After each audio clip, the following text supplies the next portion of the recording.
শিল্পীর কোনো অবসর হয় না, বিদায় হয় না, দৃঢ় কণ্ঠে এমনটাই বললেন কিংবদন্তি অভিনেত্রী ববিতা।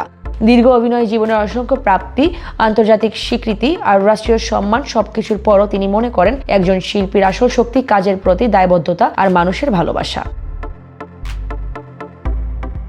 বাংলাদেশের জাতীয় চলচ্চিত্র পুরস্কার চালুর পর প্রথম 3 বছর টানা সেরা অভিনেত্রীর পুরস্কার জিতে হ্যাটট্রিক করেছিলেন তিনি। সত্যজিৎ রায় এর অশনি সংকেত সিনেমায় অনঙ্গ বউ চরিত্রে অভিনয় করে পেয়েছেন আন্তর্জাতিক খ্যাতি। এবছর তার ঝুলিতে উঠেছে 21 পদক, যা তিনি উৎসর্গ করেছেন তাকে চলচ্চিত্রে নিয়ে আসা জহির রায়হানকে। যদিও স্বীকার করেন রাষ্ট্রীয় এই স্বীকৃতি হয়তো আরও আগে পাওয়ার আশা ছিল, তবুও প্রাপ্তির আনন্দেই তিনি কৃতজ্ঞ।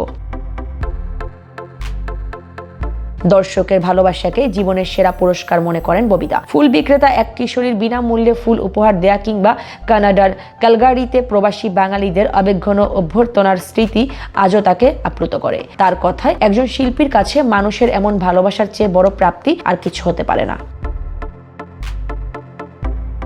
মাত্র 13 বছর বয়সে এফডিসিতে কাজ শুরু করে প্রায় 300 সিনেমায় অভিনয় করেছেন তিনি।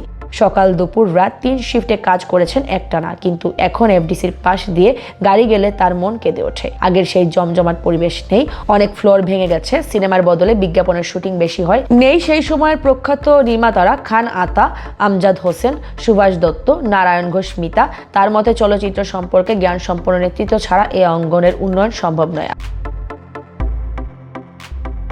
বর্তমান চলচ্চিত্র নিয়েও হতাশা আছে তার। এক সময় পরিবার নিয়ে মাসের পর মাস হলে সিনেমা চলতো, এখন সে ধারাবাহিকতা নেই। অভিজ্ঞ শিল্পীদের ঘিরে গল্প নির্মাণের সংস্কৃতিও গড়ে ওঠেনি। ভালো গল্প ও চ্যালেঞ্জিং চরিত্র ছাড়া তিনি অভিনয়ে ফিরতে চান না, কারণ সারা জীবনের অর্জনকে তিনি খাটো করতে রাজি নন।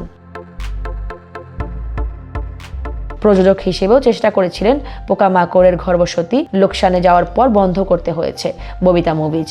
তবু আশা ছাড়েননি। তার বিশ্বাস, অভিজ্ঞ ও নতুনদের সমন্বয়ে আবারও গড়ে উঠতে পারে সুন্দর ও শক্তিশালী চলচ্চিত্র শিল্প, যেখানে শিল্পীর কাজই হবে চিরন্তন আর বিদায় শব্দটি থাকবে না।